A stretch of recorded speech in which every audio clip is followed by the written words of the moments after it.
Right now, the consensus blames inflation on the Middle East. It's a clean cause and effect story. Supply chains get squeezed, shipping lanes tighten, and prices go up. Except the Federal Reserve's own internal scoreboard reveals a much longer timeline. The Fed doesn't actually judge its success by the headline numbers you see on the news. They use a specific metric called Personal Consumption Expenditures, or the PCE. This scoreboard tracks the prices of goods and services actually consumed by households, and the Fed targets a steady 2%. This chart shows the Fed's performance against that 2% baseline. The conflict in the Middle East started about 5 months ago, but the Federal Reserve has missed this inflation target for 63 months in a row.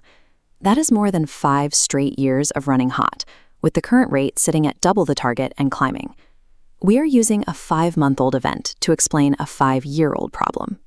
By focusing on temporary supply chain disruptions, we are overlooking a multi-year structural breakdown. From 1985 to 2007, the American economy appeared to regulate itself. Growth was steady and inflation stayed low because the central bank could reliably nudge the system back toward the middle whenever it drifted. Economists call this era the Great Moderation. Today, the Fed is trying to apply that same pressure, but the total volume of cash within arm's reach of the economy, the M2 money supply, is currently growing at over 5.5% a year. The institution in charge is giving the economy the same firm push it always has, but the tools they rely on to stabilize the system have stopped working. To see why those tools are failing, we have to look back to 1979. Inflation was sprinting toward 14%, and the dollar was rotting while people held it. That's when 6'7" cigar-smoking Paul Volcker took over as Fed chair. Volcker did the one thing no one else had the stomach for. He drove interest rates to 20%. He intentionally triggered 2 back-to-back recessions, making borrowing so expensive that he strangled the money supply until inflation had nothing left to feed on. The Volcker shock worked, but it relied on a specific economic context. When he drove rates to 20%, the total national debt was only about a quarter the size of the entire U.S. economy. The country could absorb the shock of high rates because the government didn't owe much money itself.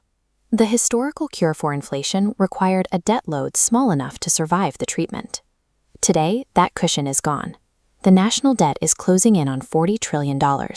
It has reached 100% of GDP, a 1-to-1 match with the size of the entire economy. When the Fed raises rates now, it hits 2 different targets. The first is the intended one, pricier loans and less borrowing, which successfully slows down the economy. But there is a second, unintended effect. Those same high rates drastically increase the amount of interest the government must pay on what it already owes. Net interest is now running at over $1 trillion a year, more than the entire military budget. In 2021, interest ate 9 cents of every dollar the government collected. This year, it's 19 cents. This creates a paradox.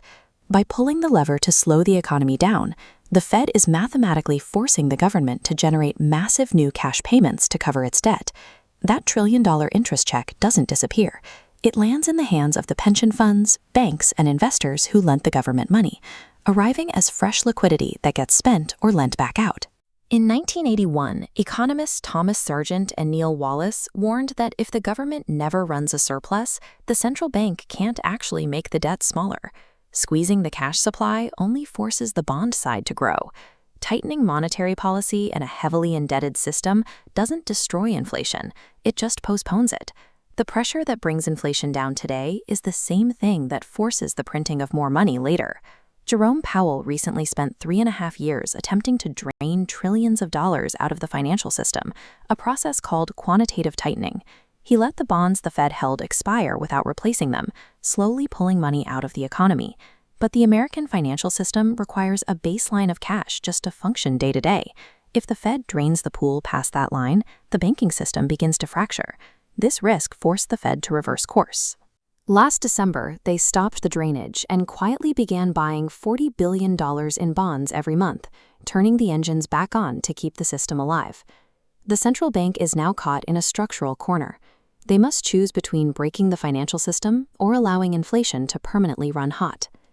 These broken mechanics trace back to a single source: the U.S. government continuously running multi-trillion-dollar annual deficits, spending vastly more than it brings in. Warren Buffett views the structural deficit as a problem of human incentives rather than complex mathematics. He once suggested that any time the deficit runs past 3% of GDP, all sitting members of Congress should be ineligible for re-election.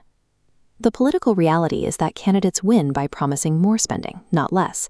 This ensures that the deficit cycle compounds year after year, regardless of which party is in power. As long as the structural incentive to borrow exists, the Federal Reserve's tools will remain ineffective.